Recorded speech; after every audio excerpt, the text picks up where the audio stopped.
अगर पता करना है तो गूगल पे पता कर लो मैं कौन हूँ। मैं वही हूँ जिसने बाबा सिद्दीकी को दिन दहाड़े मारा। अगर तुमने 10 करोड़ रुपए मुझे नहीं दिया तो मैं तुमको वही हाल करूँगा जो बाबा सिद्दीकी का किया। तो मैं फ़ोन पे समझा रहा था कि भाई मैं एक सामान्य परिवार का आदमी हूँ, आमदार हूँ। इसका मतलब ये थोड़ी हूँ कि पैसे वाला हूँ। लोगों का प्रेम है, लोगों के लिए मैं काम करता हूँ, इसलिए जनता ने मुझे चुनकर दी। मैं आमदार हूँ इसलिए मैं करोड़ों रुपए लेके कहाँ घूमूंगा। वो मुझे बात समझने को तैयार नहीं। उसके बाद में 2-2 कॉल आए, मुझे जान से मारने की धमकी दी, मेरे परिवार को मारने की धमकी दी। आज नहीं मिलेगा तो कल मिलेगा, 2 महीने बाद मिलेगा, 1 साल बाद मिलेगा, जहाँ मिलेगा वहाँ शूट करेंगे। ये शिकायत लेके मैं अकोला एसपी के पास पहुंचा। अकोला एसपी ने वहाँ पे उसको दखल ली। मैं अकोला एसपी का भी धन्यवाद करता हूँ कि उन्होंने मुझे सुनते से सुरक्षा मेरी प्रदान की, मेरे घर पे, मुझको, मेरे परिवार के लिए।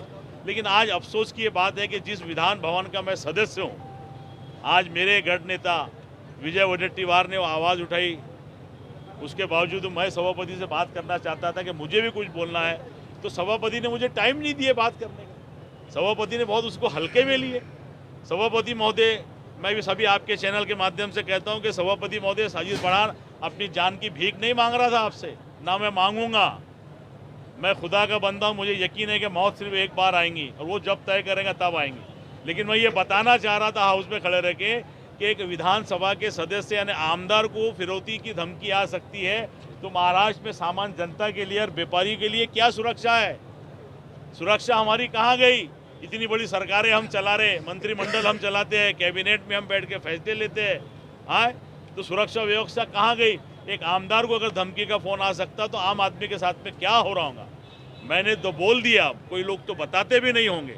तो ये जो व्यवस्था के खिलाफ में मैं बात करना चाहता था। अध्यक्ष महोदय को इस बात की कहीं डर तो नहीं था कि मैं उनसे सवाल करूं, लेकिन मैं सवाल करने के लिए अकोला से बम्बई आया हूं। मैं अगर डरने वाला होता तो अपने घर में दुबक के बैठ जाता। मुझे यकीन है कि जो एक आदमी मुझे गोली मारना चाहता है, उससे कहीं ज़्यादा लोग मेरे लिए दुआएं कर रहे हैं मस्जिद और मंदिरों के अंदर। मेरे को चाहने वालों की फहरिस्त मेरी बड़ी है, इसलिए मेरा कुछ होने वाला नहीं है। लेकिन मैं इस व्यवस्था के खिलाफ में आवाज़ उठाने के लिए हाउस में आया था। अफसोस कि मुझे सभापति ने बात नहीं करने दी। ऐसे विषय में अगर बात नहीं करना देंगे तो आप क्या बात करेंगे? तो मैं आपके चैनल के माध्यम से, भले मुझे हाउस में जगह नहीं मिली, लेकिन मैं मीडिया के माध्यम से उन सारे मगरूर सत्ताधारियों को आंख में आंख डाल के बोलना चाहता हूं कि अपनी हालातें सुधारो। एक आमदार को अगर फिरौती का फोन आ सकता है तो आम जनता के साथ में आप क्या कर रहे होंगे, उसकी सुरक्षा का यह सवाल करता हूँ।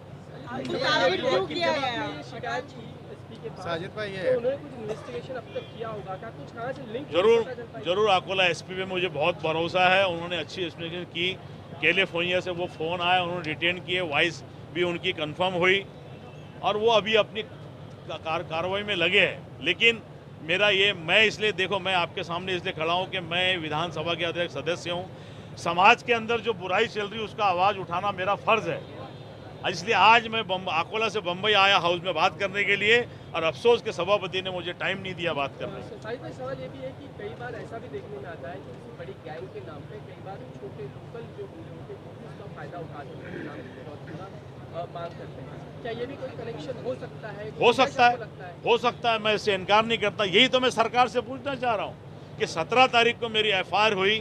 आज की तारीख देख लो क्या है। अभी तक सरकारें कर क्या रही? एक आमदार के ऊपर फिरौती की रकम, उसको जान से मारने की धौस, और जो हाल बाबा सिद्दीकी का किए वो 13 करेंगे, ऐसा बोल के जब धमकाया जा रहा है, तो यहाँ के मुख्यमंत्री और सभापति तो सभी के हैं। सिर्फ मैं कांग्रेस का आमदार हूँ इसलिए मेरी आवाज़ नहीं सुने जा रही। ठीक है, अगर आप नहीं सुनेंगे तो मैं जनता के बीच में जाके बात करूँ। आपको टारगेट करने का रीजन क्या है? मतलब अभी तो सभी मैं यही भी अभी टारगेट हो रहे हैं, अभी आपको टारगेट नहीं, मैं यही तो पूछना चाह रहा था सभापति महोदय से कि भैया मुझको आमदार समझ के टारगेट किया जा रहा, तो सरकार ने इसके अंदर क्या पहल की, क्या छानबीन की, अभी तक क्या हुआ, मुझे कुछ पता ही नहीं चल रहा। और मेरे जैसे सामान्य आदमी को फ़ोन आने की वजह समझ में मुझे भी नहीं आ रही, क्या कारण है फ़ोन आने का? कॉल आपने चेक किए क्या, कहाँ से कॉल था? मैंने क्या, अकोला एसपी ने फ़ोन किए, चेक किए। कैलिफोर्निया से फ़ोन है, इंटरनेशनल कॉल थ्रेड है, मेरे पास वॉइस रिकॉर्डिंग है, मैंने सबको दिया हूँ, आप चेक कर लो। आगे गृह राज्य मंत्री, आपने जो FIR दर्ज कराई है, आगे गृह राज्य मंत्री उबे आहेत पंकज गोयल। हाँ, आप उनसे पूछो, गृह मंत्री से। ठीक है, आ जाओ। ठीक है, साजिद भाई।